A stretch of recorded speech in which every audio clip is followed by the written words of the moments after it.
Oppo Indonesia merilis Oppo A38 secara mendadak pada September 2023. HP ini meluncur begitu saja tanpa ada publikasi yang ramai. Oppo A38 hadir untuk mengisi segmen kelas entry alias pemula. Beberapa hal yang menarik dari HP ini adalah punya IP54, didukung fast charging 33 watt, dan harga rilisnya 2,1 jutaan. Namun, Oppo A38 tak sekedar itu. Berikut ini kelebihan dan kekurangan Oppo A38 yang sudah tim Gadget Me rangkum.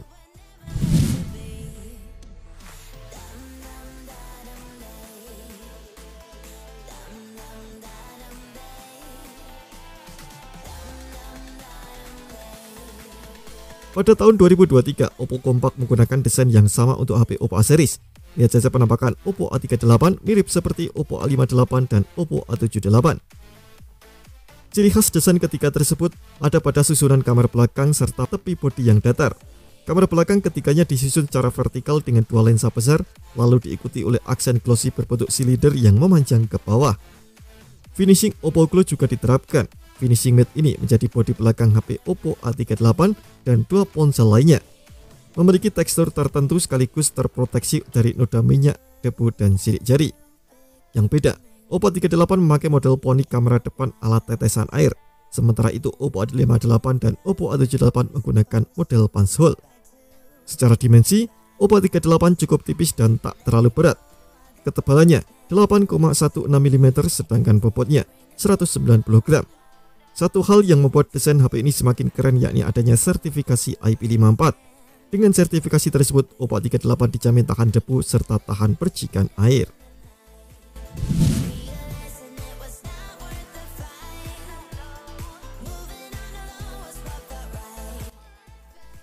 Layar IPS yang disematkan buat Oppo A38 memiliki bentang 6,56 inci. Bentang tersebut sudah termasuk lebar sehingga cukup memuaskan untuk keperluan multimedia dan penggunaan harian. Soal resolusi layar HD+, saya pikir bukan masalah. Resolusi yang cuma HD+ bisa membantu sistem dalam menghemat konsumsi daya. Layar HP ini mendukung game mode warna 100% DCI-P3 dan 100% sRGB. Yang menarik lagi dari layar Oppo A38 adalah dukungan refresh rate 90Hz dan tingkat kecerahan sampai 720 nits.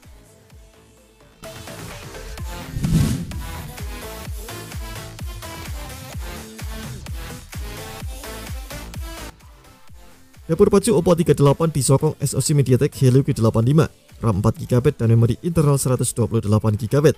Ada fitur perluasan RAM hingga 4GB jika diperlukan. Helio G85 memang SoC yang lawas. Ia diperkenalkan pada tahun 2020. Meski begitu, untuk level harga 1-2 jutaan, Helio G85 masih cukup oke. Pasalnya SoC ini sudah punya inti performa Cortex A75 dengan kecepatan 2,0 GHz yang bisa membantu mempercepat aksi sehingga ponsel bisa ngebut. Untuk menangani tugas-tugas harian seperti browsing, berkirim pesan, memutar video, Oppo A38 dipastikan lancar. Oppo pun menggaransi bahwa performa HP ini bakal tetap kencang seperti ponsel baru selama 36 bulan sejak dibeli.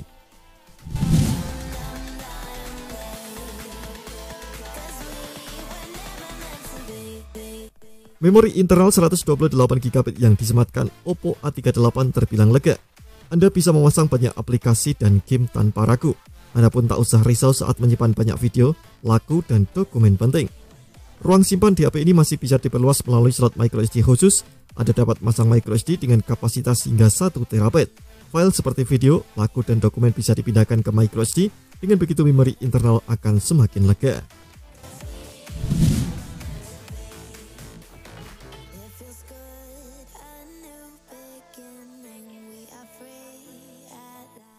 Sektor kamera Oppo A38 diperkuat dua kamera belakang dan satu kamera depan. Di sisi belakang ada kamera utama 50MP autofocus dan kamera deep 2MP. Sementara itu di sisi depan ada kamera 5MP fixed focus.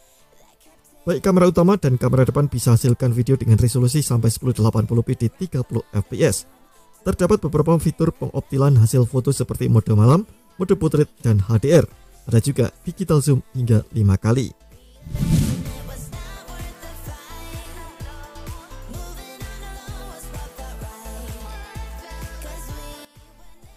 Baterai dengan kapasitas 5000 mAh sudah menjadi hal yang lumrah buat HP zaman sekarang. Yang membuat baterai HP terlihat wah adalah daya tahan serta dukungan pengisian dayanya. Oppo A38 pun memperlihatkan sisi wahnya. Terkait pengisian daya, Oppo A38 didukung fast charging 33 watt dengan protokol SuperVOOC. Charger 33 watt tentu saja tersedia dalam paket penjualan. Oppo mengklaim mengecas 30 menit bisa bikin kapasitas baterai naik lebih dari 50%. Sementara itu pengecasan sampai penuh perlu waktu 75 menit.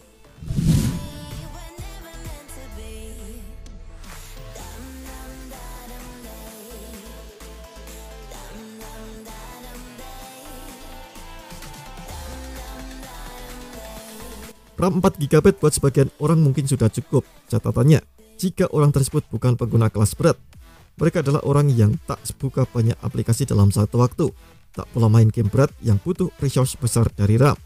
Masalahnya, banyak HP di kelas harga yang sama sudah menawarkan RAM yang lebih besar, ada yang 6GB, ada juga yang 8GB. Oppo A38 pun bakal terlihat inferior dibanding kompetitor untuk urusan RAM. RAM yang pas-pasan juga dapat menjadi masalah untuk penggunaan jangka panjang. Pasalnya aplikasi Android semakin hari semakin menyedot RAM, ada kemungkinan performa ponsel bisa turun.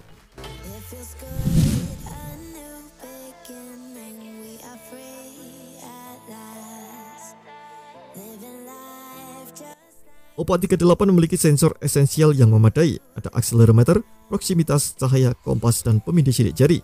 Giroskop juga ada, tapi sifatnya software bukan giroskop hardware. Tak adanya giroskop fisik membuat ponsel ini tak memiliki fitur stabilisasi video. Hal penting lainnya yang absen dari Oppo A38 adalah NFC. Saat fitur tersebut absen, sebuah ponsel otomatis tak bisa dipakai untuk cek dan isi saldo e-money.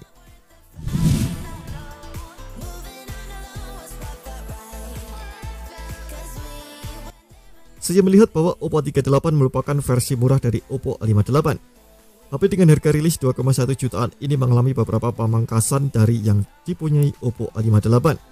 Mulai dari resolusi yang turun dari Full HD Plus menjadi HD Plus, penurunan RAM 6GB menjadi 4GB, absennya speaker stereo dan NFC, serta penyusutan resolusi kamera dari 8MP menjadi 5MP. Pemangkasan fitur menjadi wajar lantaran harga yang dibanderol Oppo A38 memang lebih murah. Namun, pemangkasannya menurut saya terlalu banyak. Oleh sebab itu, dengan selisih 400.000 lebih mahal, Oppo A58 saya pikir lebih worth it untuk dimiliki. Terima kasih telah menonton video ini, jangan lupa subscribe dan aktifkan loncengnya untuk mendapatkan informasi menarik seputar games terbaik dari Gadget Me.